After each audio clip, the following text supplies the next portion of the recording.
Apa kabar Anda semua? Semoga selalu dalam keadaan sehat walafiat. Assalamualaikum warahmatullahi wabarakatuh. Ketemu lagi dengan saya, Espen Arif dari Forum News Network. Kalau menyimak pernyataan Presiden Jokowi, Menteri Keuangan, dan para menteri-menteri ekonomi itu kelihatannya eh, pede banget gitu, dan situasi ekonomi nasional itu menggembirakan gitu. Pak Jokowi baru pamer bahwa pertumbuhan 5-11% saat negara-negara lain itu terpuruk begitu ya, masuk ke jurang dalam bahasanya Pak Jokowi. Ibu Sri Mulyani juga menyatakan bahwa oke, APBN aman, pendapatan juga naik dan sebagainya. Tapi kalau saya baca tulisannya ini Mas Antoni Budiawan, sahabat saya ini, Direktur PEPS ini, kok artikelnya eh, ngeri-ngeri itu. Salah satunya misalnya keberlanjutan fiskal dalam bahaya, dapat tergelincir setiap saat, itu tulisannya.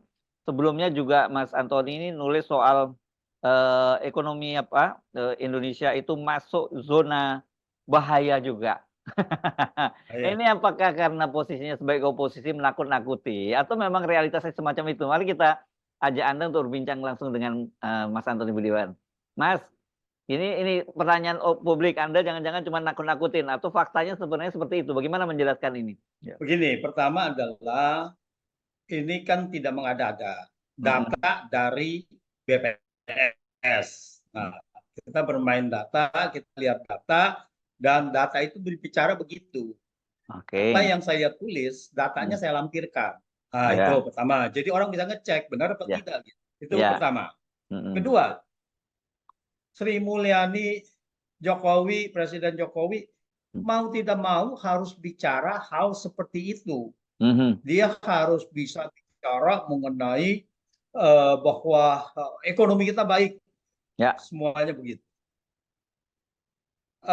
Tapi apa datanya? Apa yang dimaksud baik? Kan nggak dijelaskan. Oke, Mm. baik dibilang pertumbuhan ekonomi 5,11%. Mhm. Pertumbuhan ekonomi. Katanya lebih bagus dari yang lain. Lah, Mhm. yang lain itu siapa? Misalnya kita jangan bicara mengenai negara maju gitu ya. Mhm. Negara maju seperti Amerika, seperti Eropa dan sebagainya. Karena mereka pertumbuhan ekonomi 2%, mereka itu sudah cukup. Oke. Karena kesejahteraan mereka sudah mencapai tahap sedemikian rupa gitu kan. Nah, Mhm. di Indonesia pada tahun 2022 kemiskinan menurut Bank Dunia yang pendapatannya 1,1 juta rupiah per bulan per Mm. orang, 1,1 juta rupiah Mm. itu ada 160 juta gitu. Ya, Gimana kalau kita bilang bahwa kita mau menyamakan dengan negara-negara maju itu ya, tidak ya, ya. bisa. Sementara Oke, kita hitung-hitungannya sekarang kalau 1% itu kira-kira lapangan pekerjaannya bisa berapa sekarang ini rasionya, Mas Antoni? sulit. Kalau smelter ya sangat kecil, sangat Hmm. sedikit gitu kan. Itu kan Ya. mesin. Kita tinggal Mm-mm. tergantung dari capital intensif atau Mm. labor intensif gitu. Ah, Nah, oke, ya, terakhir itu yang labor intensif mm. malah banyak yang PHK, yaitu Ya, ya. tekstil dan sebagainya dan Terakhir sebagainya. bata ya, sepatu Soalnya bata. capital batu bata kan dia Oke. menutup kan, Ya, tapi ya. dia tetap outsourcing, tapi nggak Mm. tahu outsourcingnya mungkin ke China kan Mm. gitu kan. Mm. Nah, Mm. itu. Nah, dengan siapa kita compare? Misalnya dengan Vietnam. Ah, ya. Pertumbuhan ekonomi Vietnam Mm. itu pada kuartal 1, pada triwulan 1 tahun ini adalah 5,66%. Ya. Mm. Jadi jadi di mana gitu? Itu pertama ya, itu yang kedua. Mm. Dan pertumbuhan 5,11% ini masih tanda tanya besar. Ah, gimana tuh? Gimana bisa pertumbuhan 15% gitu kan? Tapi Mm. itu sangat detail teknis, itu Mm. nanti saya akan menulisnya. Jadi Oke, kita gambarannya begini, ya, ya. gambarannya aja. Mm. Gambarannya kita ada pertumbuhan ekonomi yang namanya harga berlaku Mm. dengan nilai nominal, ya. Ya Mm. apa itu? Namanya PDB harga berlaku. Mm. Dari harga berlaku dijadikan real. Jadi artinya apa? Ini berdasarkan harga dan ini berdasarkan kuantitas, berdasarkan barang. Itu artinya waktu kita convert pertumbuhan PDB secara nominal, secara harga berlaku cuma 4,6%. Mm. Tapi kemudian pertumbuhan ekonomi real 5,11% menurut BPS. Mm. Artinya ada deflasi sepanjang Q1, sepanjang triwulan 1 Mm. dibandingkan dengan Q1 2023. Apakah mungkin harga beras adalah kita tahu ya sewaktu pemilu itu menjadi yang termahal sepanjang sejarah kan gitu. Dan yang lain-lainnya kita tahu bahwa pada Q1 itu inflasi itu melonjak sekali. Tapi itu nanti on the other side gitu. Nah, jadi kita kembali kepada 5,11%. Jadi ini yang dikatakan bahwa ekonomi kita baik, pertumbuhan ekonomi 5,11%. Tetapi ekonomi itu dibagi beberapa hal. Yang saya menulis yaitu mengenai dua hal. Satu moneter dan satu fiskal. Fiskal, oke. Yang saya katakan fiskal ini dalam bahaya. Ya, keberlanjutan fiskal, fiscal sustainability ini dalam bahaya. Kenapa dalam bahaya? Karena pertama, beban utang pemerintah itu sudah sangat besar sekali. Pada kuartal 1 ini, ya 24,6% dari penerimaan perpajakan itu harus bayar bunga. Kan luar biasa, 24,6% gitu. Ini baik dari mana gitu? Menurut IMF, standar yang dianggap batas aman utang itu bukan hanya utangnya stok utang, tetapi pembayaran bunganya. Pembayaran bunganya yang batas aman itu sekitar 10%. Kita pada triwulan 1 ini 24,6%. Jadi ini sangat bahaya, masuk zona gawat darurat kalau kita. Itu pertama, utang membengkak, terus kemudian pembayaran beban bunganya meningkat tajam. Dari 133 triliun pada tahun 2004, sekarang sudah 497 triliun. Rencana di APBN 2024. 133 melonjak menjadi 497. Itu bunga saja ya? Baru bunga itu ya? Bunga saja itu. Itu beban bunganya, pembayaran bunganya. Nah, di lain sisi, penerimaan pajak ini anjlok. Dan saya perkirakan sekarang ini shortfall-nya, kekurangannya dibandingkan dengan target itu sekitar 13-15%. Jadi targetnya itu kalau sampai akhir tahun, kalau ini berlanjut, maka target kita cuma tercapai 80-85%. Oke, itu berapa nilainya itu kira-kira besarnya? Nah, dari nilainya kan target kitanya itu sekitar penerimaan perpajakannya 2.300 triliun. Kalau 10% kurang, maka 23 triliun. 23.000 triliun, Pak. 23.000 triliun. 10%-nya berarti 2.300 triliun. Ya. Shortfall-nya. Mungkin kalau ya berarti makan siang gratis nggak ada lah. Ya, 2.300 triliun kita nggak terima gitu. Kalau dia 20% shortfall, 4.600 triliun. Oke. Sorry. Saya ulang, itu dari PDB. Kita punya dari penerimaan pajak kita penerimaan itu sekitar pajak, 2.000 triliun, berarti 200. Ya, itu dari PDB ya, persennya. Ini dari pajak. Dari pajak itu sekitar 10%-nya 2.000 triliunan. 200 triliunan. 200 triliun, ya. Ya, oke. 200 triliun. Ya.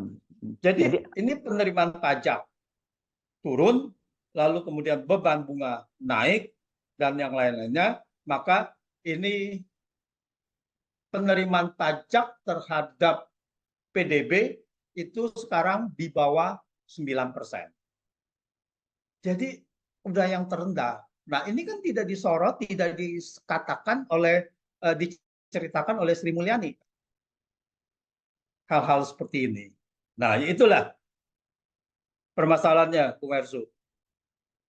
Kita belum masuk moneter ya. Ya, belum masuk moneter. Tapi tolong jelasin dulu kepada penonton kita kan sering banyak juga yang tidak paham secara detail ya, membedakan apa artinya itu fiskal dan moneter. Dan oke, kita bicara tadi kan Anda masih bicara soal fiskal dan kemudian nanti bicara moneter. Tapi kasih dulu penjelasan apa itu fiskal dan itu apa moneter. Nah, fiskal ini kan menyangkut keuangan negara. Waktu keuangan negara, oke. Menyangkut keuangan negara, jadi fiskal itu adalah untuk mudahnya adalah APBN. APBN, ya, oke. Nah, kita bicara dari APBN, Ya. penerimaan negara, belanja negara, lalu kita ada defisit atau surplus kan gitu, kebanyakan Ya. kita defisit terus, Defisit lalu dan ada utang. utang, ya, dan utang dan ada pembayaran utang, kan gitu ya. Ada pembayaran utang, beban bunganya. Kalau Ya. utang itu jadi begitu defisit kita harus utang. Dan utangnya pada pemerintahan Jokowi ini sudah boleh dibilang apa? Bahasanya adalah ugal-ugalan. Ya, ya, ya. Tapi berapa Ya, ya angkanya? Sekitar 8.800-an ya sekarang ini ya, utangnya ya. 8.800 triliun berarti ya. enggak. Berapa? Utangnya per Maret itu kurang lebih 8.260-an. 8.200 sampai 8.260 triliun. akhir Anggap aja 8.200 akhir triliun. periode ini proyeksinya? Proyeksinya adalah sekitar 8.800 triliun. Dan saya yakin ini akan terlewati. Oh, Akan terlewati. terlewati untuk itu. Akan terlewati. Kenapa? Karena ya tadi penerimaan pajak kan turun. Oh, oke, oke, oke, ya, oke. Nah, ya, Harus oke, dikompensasi dengan defisit. ya. Ya, harus itu lagi harus utang. Ini Jadi fiskal ya, kita ngomongin fiskal ya. 8.800 triliun Ya. fiskal, Hmm. 8.800 triliun naik dari selama 10 tahun nih pemerintahan Jokowi dari awalnya 2.608 triliun. 2.600 triliun menjadi 8.800.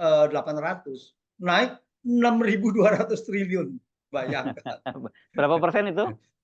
Gimana ya? Berapa persen? Betapa ugal-ugalannya kan gitu kan? Ya, ya. Ya. Oke, tapi gini dong. Anda bisa Ya, punya itu pembanding dong. naiknya sendiri. Ya, silakan. Ya itu pembandingnya kan di zaman SBY. Oke, ya, ya. SBY. Zaman SBY naiknya cuma sekian persen saja gitu, nggak sampai cuma 100%. Di sini naiknya 300%-an gitu. Jadi Nah, 3 kali lipat dalam persentase. Selalu kan pemerintah menyatakan begini, Mas Antoni, bahwa utang itu nggak ada masalah selama utang itu digunakan untuk hal yang produktif gitu. Bagaimana itu Anda menjelaskan? Semakin gede utangnya kan semakin produktif. Ininya kan manfaatnya bagus dong. Ngelihatnya dari mana? Produktifnya harus ngelihatnya dari mana? Kalau itu produktif, berarti kan ekonomi naik. Oke. Buktinya ekonomi kan cuma 55% terus, malah lebih rendah dari pemerintahan SBY kan? Ya, ya, ya, ya, ya. Itu pertama. Terus kedua, rasio pajak kan turun terus. Jadi bagus produktif dari mana gitu? Apanya yang produktif gitu? Nah, itu. Jadi sebetulnya banyak hal-hal seperti itu bisa dibantah, jauh bisa dibantah sekali. Oke, ya. Jadi tidak ada yang namanya itu. Pertama gini, ini adalah penyesatan. Dan kita mendengar ini dari seorang menteri keuangan, ini adalah sangat menyedihkan. Artinya apa? Apalagi dia sering memberikan kuliah umum atau apapun. Kalau ini diceritakan, ini adalah di luar dari konteks ekonomi semua. Karena fiskal APBN itu adalah bukan untuk investasi. Kalau mau investasi, undang investor untuk produksi. APBN adalah redistribusi pendapatan. Artinya bagaimana cara mengurangi tingkat kemiskinan. Nah, buktinya selama 10 tahun dengan utang naik 5.000 hampir 6.000 triliun, tingkat kemiskinan cuma turun 1,6%. Jadi kan tidak ada manfaatnya itu. Ya.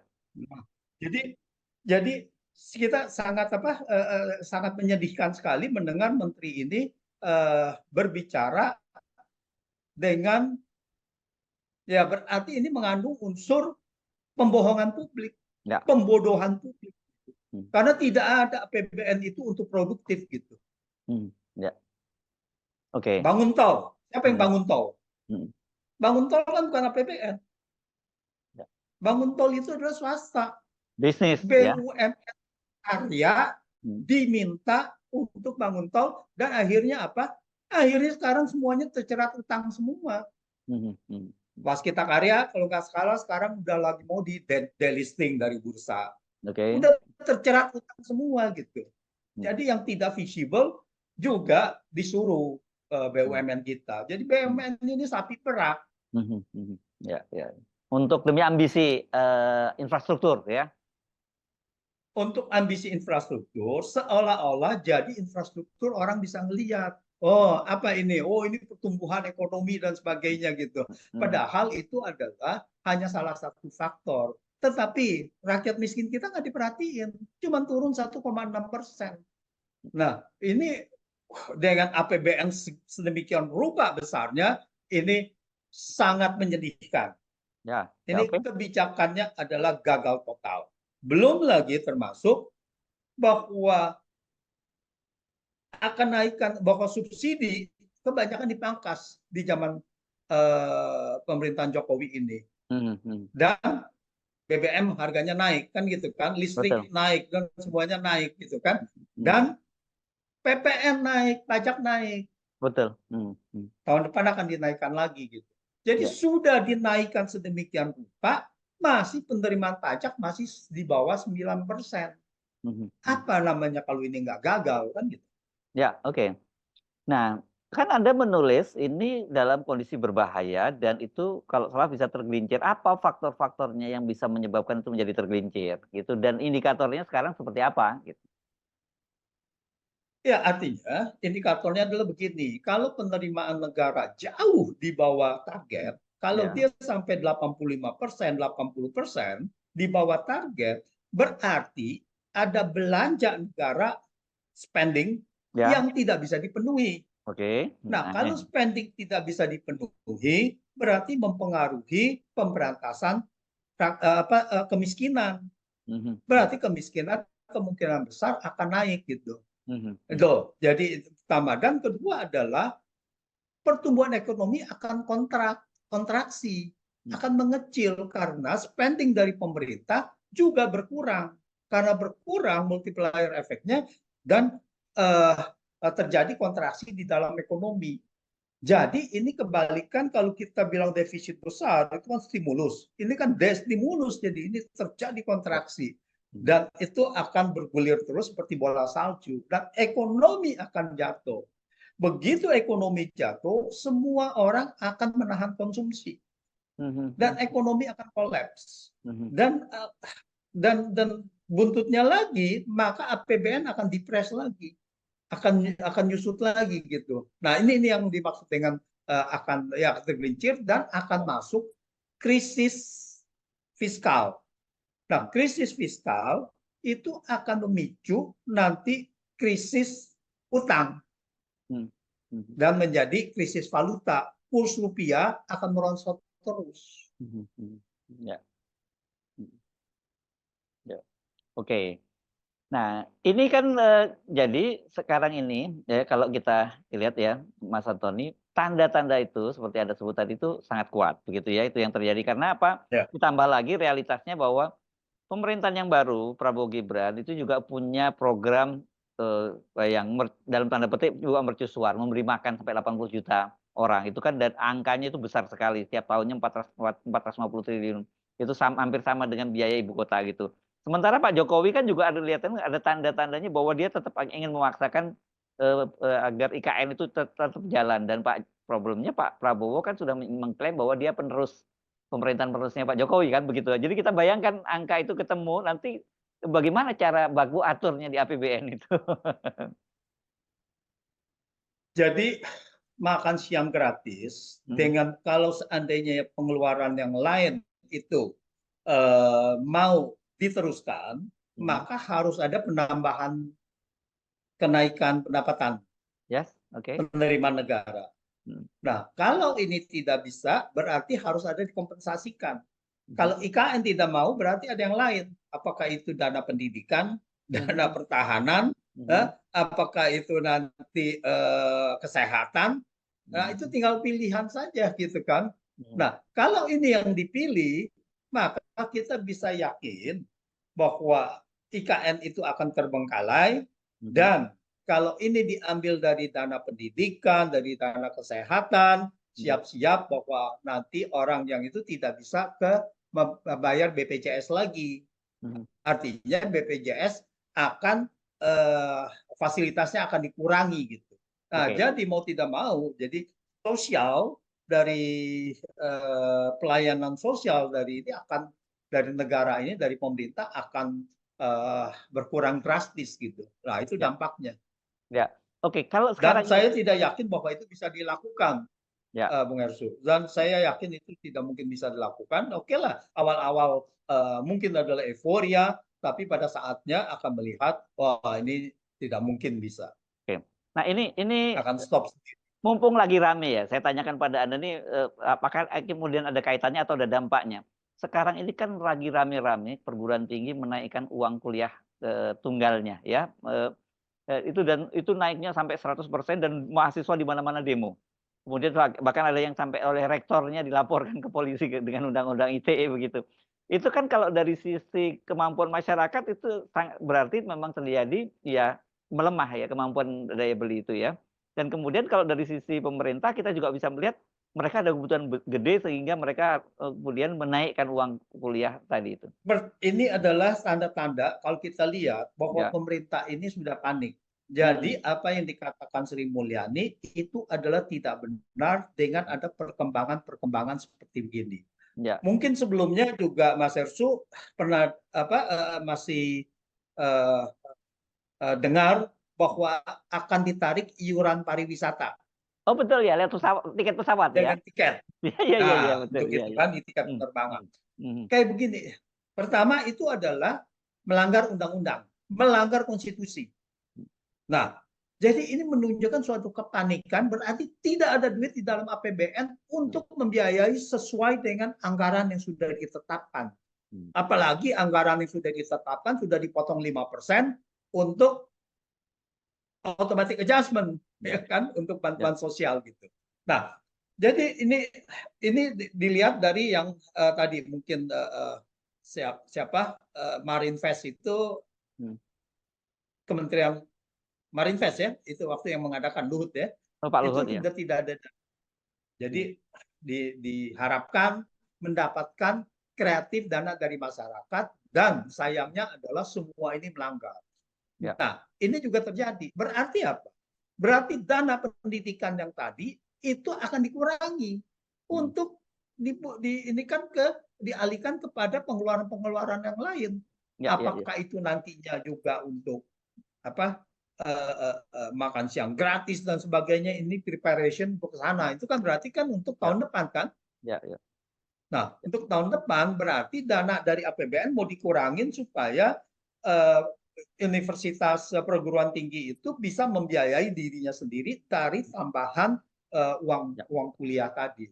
ya, Nah, ya, jadi ini menunjukkan kepanikan dan mhm, juga harus dilihat apakah ya uang sekolah yang ditentukan itu melanggar undang-undang apa tidak.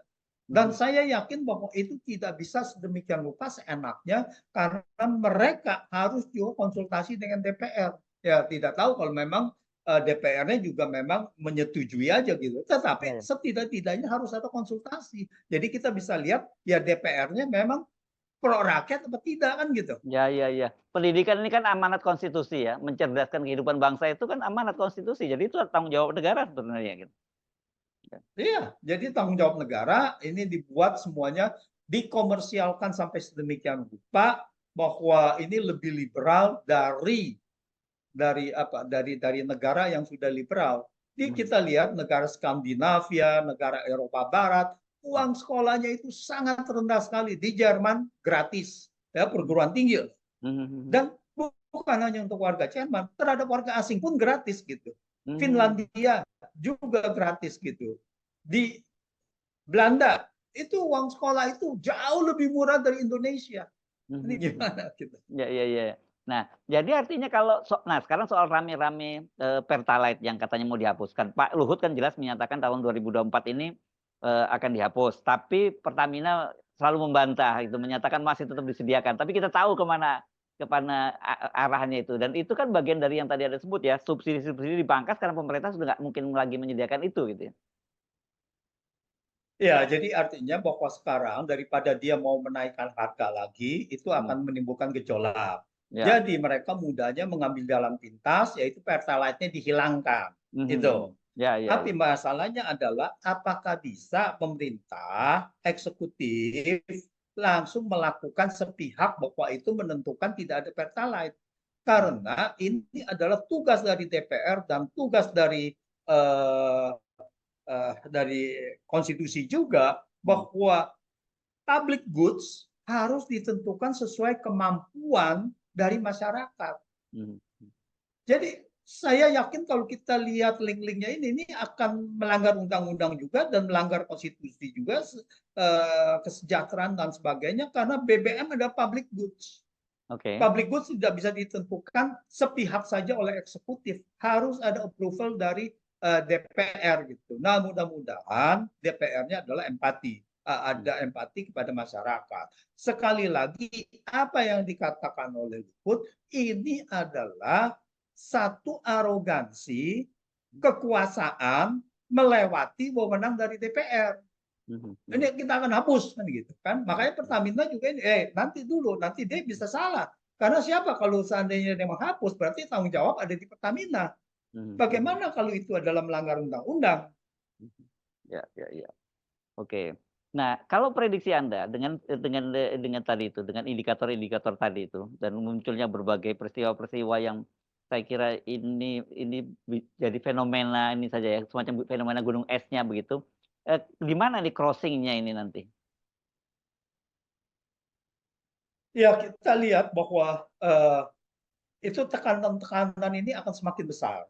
Ya, Oke. ini tekanan akan semakin besar dan tidak bisa dihindari, apalagi kalau ya sekarang harga minyak. Jadi kalau dibilang bahwa ini karena karena Iran serang Israel dan sebagainya, ini adalah bohong gitu. Karena itu tidak ada urusannya dengan begitu. Kita punya pelemahan ekonomi kita udah sejak dari pertengahan tahun lalu gitu sudah ini. Jadi kalau kita lihat ini mereka ini, dan saya pernah menulis ini dan saya bilang bahwa di 2023, at least 2024, karena 2023 masih ada tahanan dari semester pertama, semester kedua 2023 dan 2024, ekonomi Indonesia akan mengalami tekanan. Apa tekanannya? Harga komoditas turun. Jadi sewaktu 2020 pertengahan sampai dengan 2022 atau sampai dengan kuartal pertama 2023, ekonomi Indonesia boleh dibilang cukup kuat. Bukan karena Sri Mulyani, karena harga komoditas itu naik melonjak tinggi gitu. Dan kita punya penerimaan negara itu mendapatkan windfall profit. Jadi naik cukup tinggi sehingga semuanya bisa berjalan seperti yang mereka rencanakan. Tetapi pembalikan ini akan selalu ada, di mana harga komoditas itu akan pasti turun gitu. Khususnya setelah The Fed menaikkan suku bunga. Begitu The Fed, bank-bank yang Eropa dan semuanya itu menaikkan suku bunga, dampaknya adalah luar biasa. Dampaknya pertama, bahwa komoditas turun. Ini sudah membuat permasalahan di dalam ekonomi Indonesia. Ya, artinya uang dari internasional untuk ekspor juga turun, cadangan devisa turun, transaksi ya di dalam moneter sangat buruk lah. Dan kedua, kepada kita punya penerimaan negara seperti yang sekarang terjadi, ini sudah turun terus. Nah, itu dari sudut begitu dia turun, dan kedua adalah dari kenaikan suku bunga. Mau tidak mau, Bank Indonesia akan menaikkan suku bunga. Akan dilihat kalau The Fed menaikkan segini juga akan menaikkan gitu. Karena apa? Kalau dia tidak naikkan, uang keluar semua. Dan dan itu nggak kuat, gitu. nggak mungkin lagi ya menggelontorkan uang ke pasar, nggak mungkin gitu. Oke. Nggak mungkin. Ya. Nah, saya itu loh. Jadi dan juga berarti korporasi dan sebagainya akan kena dampaknya. Yes, oke. Saya kembali kepada tulisan Anda yang menyatakan bahwa ini setiap saat kita bisa tergelincir, gitu ya. Setiap saat nih pengertian. Tapi kan kita tahu Presiden Jokowi itu akan mengakhiri masa jabatannya pada 20 Oktober dan kemudian ada pemerintahan baru. prediksi Anda itu yang Anda bilang tergelincir setiap saat itu bisa apakah terjadi pada pemerintahan Jokowi atau nanti masih bisa mundur ke pemerintahannya Prabowo Gibran? Setiap saat artinya bahwa ini bisa terjadi Hmm. dalam waktu dekat juga. Artinya Hmm. dari pemerintahan Jokowi. Oke. Sebetulnya apa triggernya? Bahwa ini bukan hanya oke, kita lihat penerimaan negara yang nggak bisa turun sampai drop sekian ya pelan-pelan. Sekarang pun sebetulnya sudah ada shock gitu. Nah, masalah dari sini adalah masalah kaitannya, yaitu dengan uang keluar, Oke. devisa keluar. Nah, ini cadangan devisa kita, kalau kita bandingkan dari akhir tahun 2023, ya Desember 2023 sampai akhir April 2024, selama 4 bulan, cadangan devisa itu turun 10 miliar. Oke. Luar biasa. Ya, ya, ya. Ini yang membuat shock terhadap kurs rupiah. Kurs rupiah kan sudah 16.000 lebih. Ya.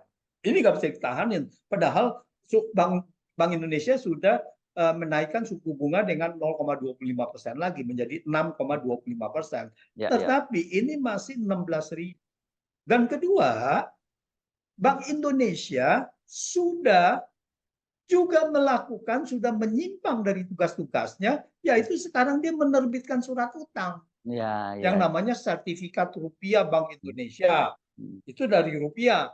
Tetapi ada juga yang dari valuta asing, yang namanya sekuritas falas Bank Indonesia. Sukuk falas Bank Indonesia. Jadi udah luar biasa. Ini udah di luar dari benar-benar apa tugas utama dari Bank Indonesia Mazhab, ya. udah keluar dari dia punya tugas pokok Ya, ya, dan ya. fungsi dari Bank Indonesia. Dia Ya. sudah utang. Yes. Nah, apa yang terjadi? Kalau SBN itu surat berharga negara, surat utang negara itu sudah dibuang oleh asing.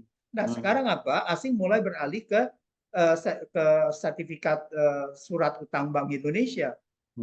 Karena apa?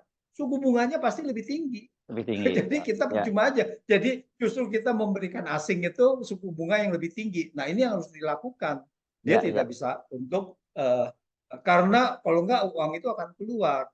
Tapi yang saya bilang setiap tergelincir, begitu asing melihat ekonomi Indonesia tidak baik dan tidak percaya lagi dan tidak meminjamkan uang lagi, tidak masuk uang yang namanya investasi di portfolio, di hot money, itu rupiah bisa menjadi 17.000, bisa menjadi 18.000.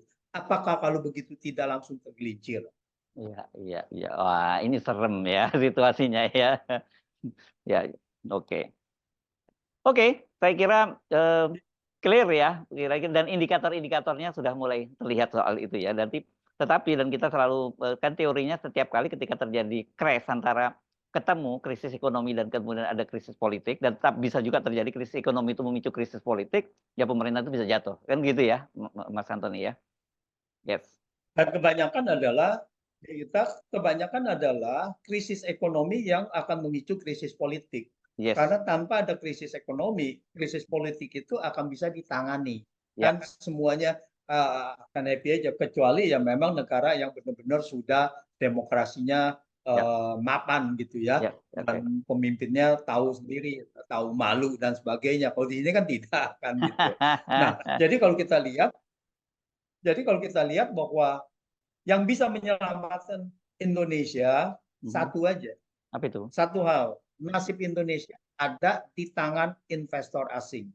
Begitu dia tidak kasih utang lagi, Indonesia ekonominya akan ambruk.